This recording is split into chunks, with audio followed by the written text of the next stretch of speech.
Salut à tous, c'est Peter. Bienvenue dans cette nouvelle vidéo sur l'assemblage d'un V8. Et aujourd'hui, on va pas. Je fais l'intro de notre nouvelle vidéo.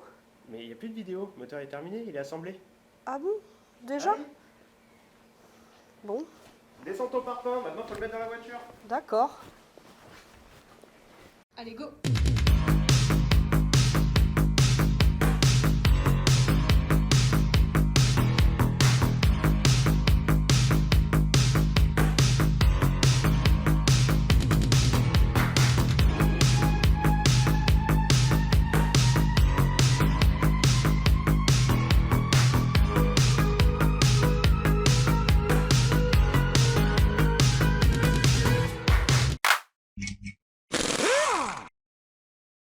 Aujourd'hui, petit hors-série, on s'est rendu compte que depuis qu'on fait les vidéos, beaucoup d'entre vous nous suivent, donc on vous en remercie encore une fois, mais il y a beaucoup de personnes qui n'ont pas la moindre idée dans quoi va aller ce moteur, qui ne nous connaissent pas forcément.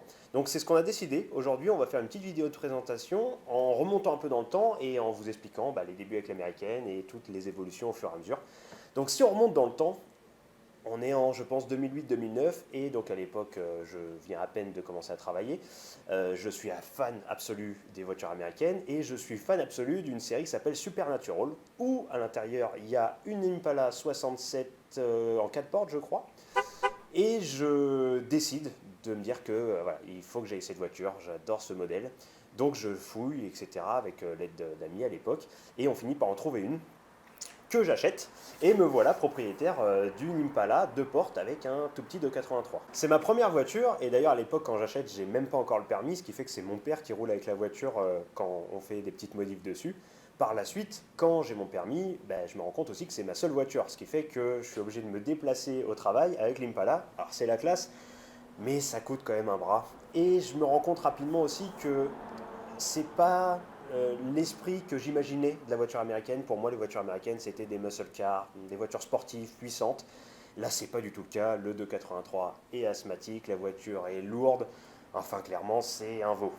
Donc rapidement, je décide de la vendre pour acheter une autre base qui va peut-être plus convenir à ce que je veux faire. Et donc, je trouve l'annonce d'une Camaro 68 jaune à l'époque, il me semble. La voiture est encore aux États-Unis. J'appelle le vendeur avec qui on se met d'accord sur un tarif. À l'époque, j'ai besoin de faire un petit crédit pour avoir la somme. Je lance les procédures. Quand j'ai l'argent, je le recontacte. Et malheureusement, il m'annonce que la voiture est vendue aux États-Unis et qu'elle n'arrivera jamais en France. Donc je me retrouve avec une somme d'argent, mais plus de voiture à acheter.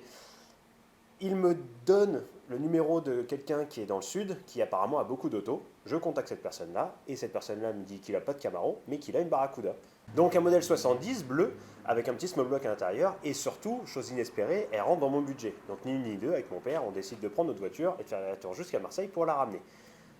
Une fois que je l'ai, je me rends compte que j'ai quand même pas mal de travail à faire sur la voiture, beaucoup de soucis techniques, et je connais pas grand chose. Et donc j'essaie de trouver des informations, et je tombe rapidement sur le forum du MOC, donc du Mopar Owners Club, sur lequel je trouve beaucoup d'infos, et surtout sur lequel je rencontre beaucoup de personnes, dont un certain Loïc, avec qui on fait pas mal de rencardes américaines dans notre région, et qui une fois me propose d'aller voir une course dragster à Lurcy-Lévis, organisée par la TD. Ça doit être aux alentours de 2011, je pense. Et avant d'aller directement sur le circuit, il me propose d'aller voir un club ami, avec des amis à lui dedans, qui s'appelle la French Connection.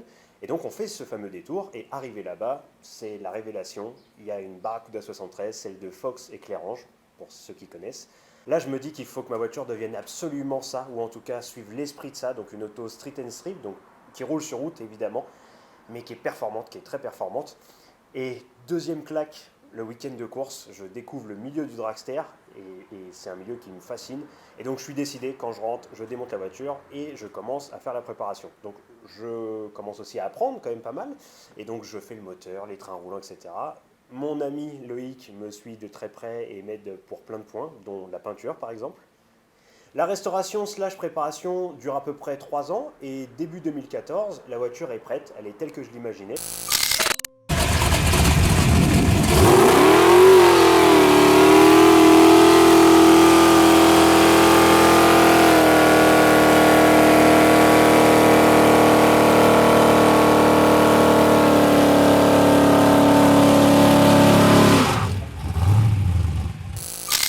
Et donc je décide de m'inscrire à toutes les courses, je fais tous les événements possibles, et c'est quand même une année importante pour moi puisque je rencontre aussi ma chérie. Donc moi je suis directrice de course depuis une bonne douzaine d'années maintenant.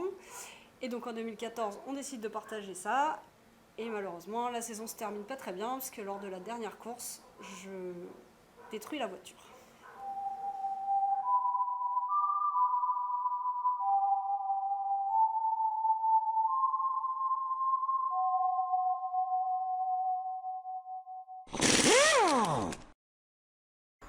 Début 2015, on nous propose une Barracuda, mais cette fois-ci un modèle 71, que je décide d'acheter, et c'est le début d'une nouvelle aventure.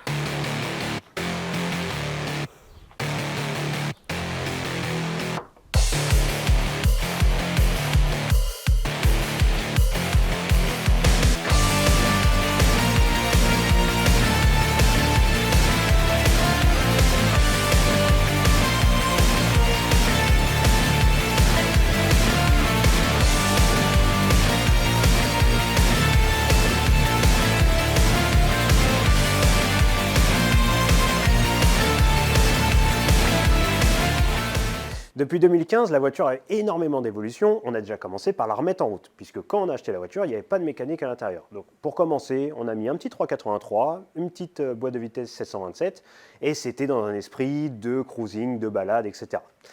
Mais ça allait pas assez vite. On s'est vite ennuyé, et les runs surtout nous manquaient beaucoup trop. En 2016, Fox, avec la Barracuda verte, nous a proposé un bloc 400, qu'on a évidemment accepté. Et la spirale a recommencé. De ce 400, on en a fait un 500. La boîte de vitesse, on a de nouveau modifié. Le pont, on a de nouveau modifié, etc., etc. On a énormément travaillé sur la partie, on va dire, châssis et sécurité de la voiture, puisque c'est quelque chose que je n'avais pas forcément fait sur la Orange. Et avec l'accident, on a pris conscience qu'on pouvait quand même vite se faire mal. Donc la voiture a été arsautée, on a mis des harnais, on a fait les renforts qu'il fallait pour faire tout ça en toute sécurité. En 2016, je recommence à participer au trophée ATD en catégorie Street Run. Les Street Run, c'est une catégorie où on a droit d'aller jusqu'aux 12 secondes aux 400 mètres départ arrêté. Malheureusement, ou heureusement plutôt, la voiture est trop rapide et c'est difficile de gérer cette catégorie. Donc on décide rapidement de passer à la catégorie du dessus, à savoir le Pro E-T. Et c'est une catégorie qui se joue entre 11,99 et 9 secondes. Là, on évolue pas mal. On est dans le milieu des 11, puis le bas des 11, puis très rapidement en fait le tout bas des 10. On fait plein d'événements. On participe à plusieurs trophées. On fait même des runs libres en Angleterre. Toujours dans le même optique, à savoir on part de la maison avec la voiture sur la route. On a notre teardrop, donc une petite remorque qu'on a fabriquée qui est attelée à la voiture. On a tout le matériel à l'intérieur. On arrive sur place sur les courses. On met la voiture en trim run. On s'amuse tout le week-end et on recommence comme ça sur chaque course. L'année dernière, on a commencé à voir qu'en termes de gain de performance, c'était compliqué avec l'ancien moteur, on arrivait sur un mur. Et c'est pour ça qu'on a décidé de passer sur le bloc aluminium que vous avez vu dans toutes les autres vidéos.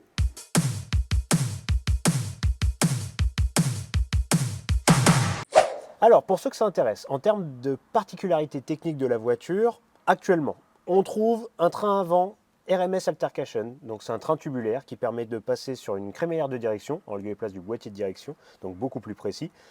On a à l'avant comme à l'arrière des amortisseurs filetés combinés de chez AFCO qui sont faits sur mesure pour la voiture et qui sont réglables dans tous les sens, qui permettent de passer facilement du setup route au setup piste.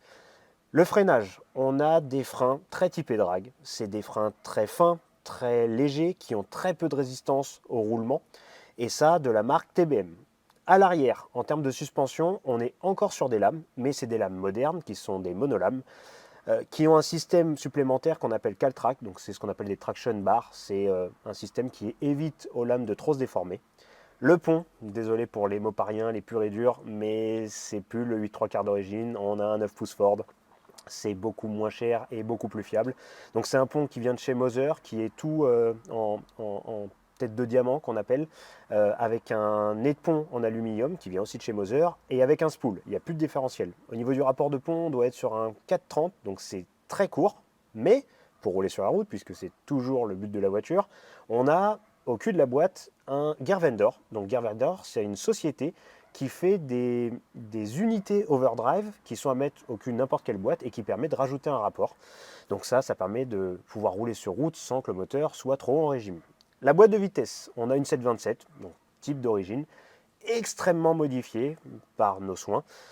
Elle est ce qu'on appelle full manuel, reverse et avec transbrake. Je vais décortiquer tout ça. En gros, elle est inversée en termes de sélection de rapport. C'est-à-dire que là où normalement il y a la première, là maintenant j'ai le drive. Et quand je suis en drive, en réalité, je suis en 3 et elle impose les rapports. Et donc je suis obligé de passer les rapports 1, 2, 3, 3, 2, 1 pour la faire avancer la voiture. En plus de ça, il y a le transbrake. Je ne vais pas rentrer dans les détails, mais le transbrake, c'est un système dans la boîte qui permet, quand j'appuie sur un bouton au niveau du volant, j'accélère pied-planche, je lâche le bouton et la voiture repart. Pour les départs arrêtés, c'est vraiment un gros plus. Voilà, je pense qu'on a fait à peu près le tour de tout. Il y aurait énormément à dire sur plein d'autres points, mais c'est à peu près ça. Alors évidemment, c'est pas un chocard, c'est une voiture qu'on utilise beaucoup, mais c'est la nôtre et ça nous plaît bien. C'est la fin de cette vidéo, j'espère que notre histoire vous a plu. Si vous avez des questions, n'hésitez pas à nous les poser en commentaire et à nous suivre pour voir la suite du projet. Sur ce, je vous dis à bientôt. On a encore pas mal de travail parce qu'il faut qu'on mette cette merveille dans Bébé Cuda.